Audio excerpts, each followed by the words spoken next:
Fake News et télévision. L'homme est simple. José Young. Pakistan Mabian. Bien l'image. Il y a un temps pour toutes les choses dans ce monde. Sosola. Sosolam.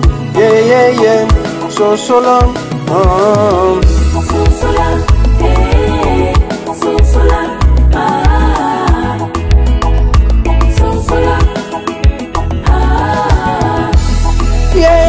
Pour tout des choses. Les qui n'avaient répondu à une guébénante, Oyoka qui a réagi à une. Ils ont un aspect ébélé. Ils ont un aspect ébélé. Il y a les boussées Zali. Ils ont reconnaître que Nzamba Zali. Ils ont reconnaître qu'il y a un yemba les camois solo. Pour ce que Zaki les camois mabé à quoi pour reprendre en côté. Puis il y a mis ça tout. Nazoka déjà fierté comme on a que mon salon nazo sala. Là c'est un lembi. Bande qu'on a pas continuer. Relation na bino mi balé tant ozo évoluer. Il y a qu'un anzela bino balé bozana don nzama pesa bino. Mais il y a qu'un anzela mo la yote. Ouais. Parce que les gens attendent beaucoup au lobal tambouana. Il y a qu'une musique qui est vulgairement à Mokili. C'était quoi dès le départ votre relation et évoluer sachant que vous évoluez dans le monde musical, mais dans l'orientation morote. Je crois mon colonel avant-hier à quoi. Soko yo komona ke toi bandeko. Toi bien. Sopele kama yaya. Ukoya muke s'il vous plaît. Te ya ko ya tenga mona ko ya kuna. Tout ça bien. Azandi kuna nga tout ça bien. Mais te poser sous question bien. Obligé relation professionnelle parce que ils ont dénoncé ma pays. Ils ont dénoncé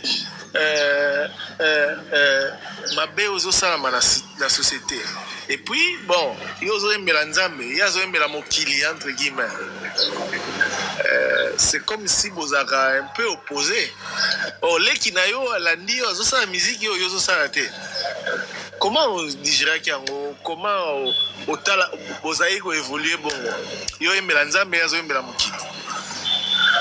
Au mon place, mon gros, je vois au hôtel. Placement dans un yemba yazo bete la nzambe. Na mona alata masque. Oui. Et loko ezali moko na suka. Oui, moko na suka la. Olanda penza yo.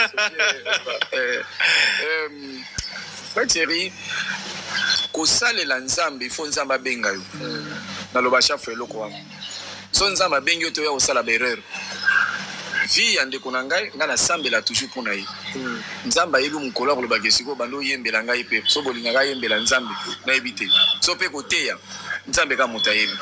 Mais moi je sais que nzambe arotika la kubungisa ndeko nangai. Abungisa ete. Ba succès nyoso asali na Congo na Afrique pe na mokili. Obana mona ka reza ya nzambe to eza pe lokwa ba catégoriser bango to ba lobela bango ke basimba ba kisi ko baza ba succès. Atonisa ba stade awa na Angola na Brazza na Afrique atonisa ba sala minene azo continuer ko tonisa yango ti siko na poto werason. Ba succès wana yo bana otala ondeni. Leki na nga simba, leki na nga boye na te ya yeto bana mona normal les nzambe. Nayebi que vie na nzambe ya gérer kango. Les nzambe mutazo gérer pendant kota ba détail wana et aux ala difficile pour na pesa réponse. Mais nzambe ne mutazo gérer et puis je reconnais et le komoko bien, je crois sur la nanga. Il y a bien pour naye que et le nyonso il faut y a naye pour sambela pour nangai. Oh, depuis ezaka bon. Depuis bon tilelo. Mais peut-être que ça na féticheur moko ko lobake ayaki pananga po na pese ba poussière boy na éviter. Mais moi de Werason banda bandi carrière nae batant ming soka za a sentir ça dans les besoins il y a réconfort akuya ya sambela po nangai. Non sambela po na leki nangai. Nzamba zoyoka. Alors pour définir que non boy makamona est bien hoté parce que je sais que au moins il faut tirer même aux avana aux appena possibilité wana ya kusaila nzambe yo moko boya te na osala te mais quelque part na boye nzamba kela biso poto kumisa ye poto saela ye et je sais que eza ne loko o nzamba yebi abomba katikati na leki nanga un jour il ko déclencher kuna eza te fo biso to sala ngo be émission to loba to sala non tant ya nzamba eza kata temps de Dieu là c'est pas maloba moko zira moko alobaka pona na za olanda discours na ye alobi ke eza na ba problème mosusu eza na ba guerre mosusu ekosila na méthode na lolenge moko bokoyeba te c'est-à-dire eza na makambo mosusu lelo okokomipesa no pasi oza rapide ya kosala eloko wana eyo ya kobomisa yo mpona oza rapide ya kosala yango nzoka te nzambe aza na banzela mosusu akopesa eloka meme eloko wana kaka na bavoi mosusu olie ozala vite ya koluka eloko moko boye ya vi na yo au moment ota nango ekoki nano te arriva mpe ke obenda ye matoyo bindeko na ngai namoni ke succès ye makasi me nalingi te nzela ya kisi na mosala na ye obenda ye mpe deya matoyo mais oyo eza likambo ya famille sikoyo ozobimisa ngo vraiment question de curiosité kaka parce que ngai nalinga te yo mpo oza na famille te oza na mais oya kosala plateau mpo lomakaba bapetit frère na yo bani nandimi yango te yo mosali na nzambe obenda ye mpe deya matoyo ke noel tambola makambo bakisi nalingi yango te tambola na bobanga nzambe est-ce que conseil wana pene ekoki kozanga na motu alingi leki na ye alingi ndeko na ye motu nyonso mibatela attention boyeboye te ekozanga te lelo oza fier na ye mais c'est mon frère ce n'est plus votre frère hein?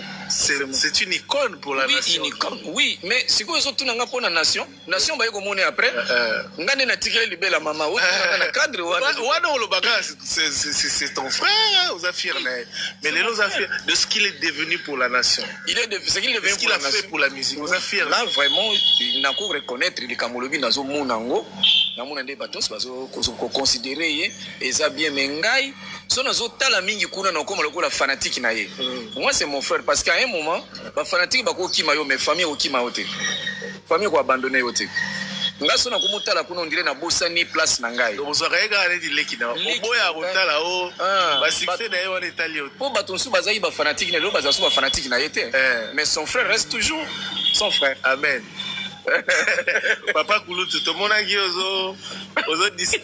ozodiscute facture ya Gladi ah mais oza matata oza c'est-à-dire wana j'ai senti que Patrice Ngoyi Moussoko est dans la peau du papa Kulutu. Vous avez discuté facture, il y a l'ibala et moi la leki na. Ça fait du bien aux gens hein, cette vidéo là. Merci. Et puis oyebi mama culture, mama coutume hein. Oyebi moi. Ouais, bien. Boy. Pour pas ponara n'importe qui t'es dans famille. Ouais. Pour na oloba, ko discuter mama facture. Pas ponara muto ayebi. Oyo a maîtriser ba coutume tradition na biso eloko boyezanga te po bana ta ba na base wa lipamboli ya libota c'est très important et au salaki yango j'ai vu la vidéo j'étais waouh c'était merveilleux yo merci na veya ki mingi na point wana mingi po muni bana mingi ba bebisi bango kana makambo wana otie n'importe qui azana milimu mabe tant sala ba délivrance to yoka ba famille ba difficulté ba couple bele bokutana nango batso ba bebisa bango kana biloko wana ay ko glisser loko mobo ya mabe lobelobe mwana ke kuna makambo bien zate. Donc c'est pourquoi il fallait vraiment tout veiller. Nous allons tout veiller pour nous. Gladi, merci beaucoup. Tu nous as fait du bien, au service honneur, merci beaucoup. Voilà. Et puis oui, Rapazong, c'est la renvoyée. Ma frère Patrice Ngoyi Moussoko, Azara Mosali Nzambe, Alaki Sangalo Lenge, Akozala Mabena Batote. Donc ça veut dire que conseil comment? Alors tous on y ngebe. Banze Mounini Ngebe, c'était la chanson phare. Tant on sala qui a moi, est-ce que vous avez Ngebe ça succès que les Banze Moussi sur l'album moi. Alors que Emi on a m'noramboka na yo. En tout cas, franchement na yeba quitté, mais quand même na ko espérer que lokola nazo sala ngona nguya Nzambe. Nzambe azana façon à Là, je parle à l'artiste, pas au serviteur de Dieu. Au moins, ils sont au quotidien studio. Oui. Au Sali Banze, Momi Balemi Satoumi, Nemotoba. Peut-être on dit que c'est cette chanson qui va porter l'album. Oui. Ngebe, oyembi yango na munoko ya mboka na yo. Bato nyonso bayebi ki ungani te, bato nyonso bayebi ki mbala te, bato awa mingi ezaka lingala français etc. Isaac News et Télévision, l'homme simple, José Young, Pakistan Mabian, vie et l'image. Il y a un temps pour toutes les choses dans ce monde.